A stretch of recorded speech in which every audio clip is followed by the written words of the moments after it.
Президент Садыр Жапаровдун Туркияга болгон иш сапары орун алды. Кыргыз темир жол ишканасынын мурдагы жетекчиси Василий Дашков кайрадан кармалды. Орхан Инанды дайынсыз жоголгон күнү Мелис Турганбаев менен жолукканбы? Сүлүктүдө шахта кулап 20 жаштагы жаран каза болду. Бүгүн 9 июнда Садыр Жапаров расмий иш сапары менен Анкара шаарына барды. Өлкө башчы Туркия президенти Режеп Тайып Эрдоган менен эки тараптуу сүйлөшүүлөрдү жүргүзөт. Мамлекет башчылары эки өлкө ортосундагы көп тараптуу кызматташууну талкуулашат. Мындан сырткары Садыр Жапаров Кыргызстан менен Туркиянын стратегиялык кызматташуунун жогорку кеңешинин 5-жыйынына катышат.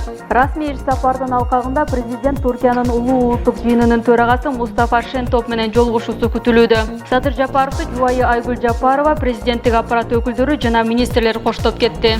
Кыргыз темир жол ишканасынын мурдагы жетекчиси Василий Дашков кайрадан кармалды. Бул тууралуу УКМКнын басма сөз кызматы билдирди. Эске салсак, Дашков 2020-жылдын май айынан декабрь айына чейин товардык материалдык баалуулуктарды жеткирүү үчүн жеке компанияларга мыйзамсыз түрдө 1 миллиарддан ашык сом которгону маалым болгон. 18 майда Бишкек шаарынын 1-май райондук сотто келтирилген зыяндын ордун толтуруу шарты менен Дашковду үй камагына чыгарган. Бирок ушул күнгө чейин Дашковдон келтирилген зыяндын ордун толтуруу боюнча милдеттенме алынган эмес. Мындан тышкары Дашков Кыргыз темир жол ишканасынан 490 миллион сомго жакын акча алынгандыгы аныкталды.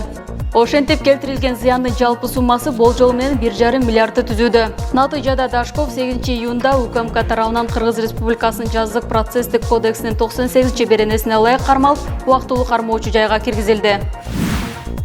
Сапат билим берүү мекемесинин президенти Орхан Инанды дайынсыз жоголгон күнү Мелис Турганбаев менен жолуккан.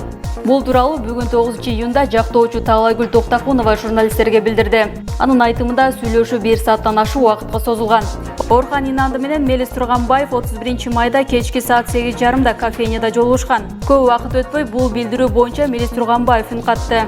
Анын айтымында кофейнялардын биринде жолугушуп билим берүү жана бизнес идеяларын талкуулашкан. Жолугушуу учурунда Турганбаевдин жанында уулу болгон. Ошондой эле Турганбаев чет мамлекеттен 7 июнда келгенин билдирди.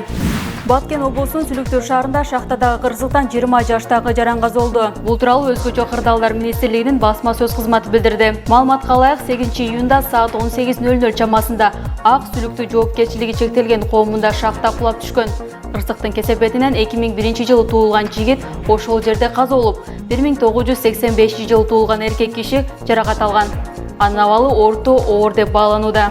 Жабыркагандарды куткаруу үчүн Өзгөчө кырдаалдар министрлигинин куткаруучулары, милиция кызматкерлери, тез жардам бригадасы жана жергиликтүү тургундар тартылган. Кум Төркенинин тегерегиндеги коррупцияга шектелип, президенттик аппараттын мурдагы жетекчиси Данияр Нарымбаев жана экс-биринчи вице-премьер-министр Кыргызстан фракциясынан Жогорку кеңештин экс-депутаты Алмазбек Батырбеков УКМК тарабынан кармалды. Бул тууралуу ПК сайты жазып чыкты.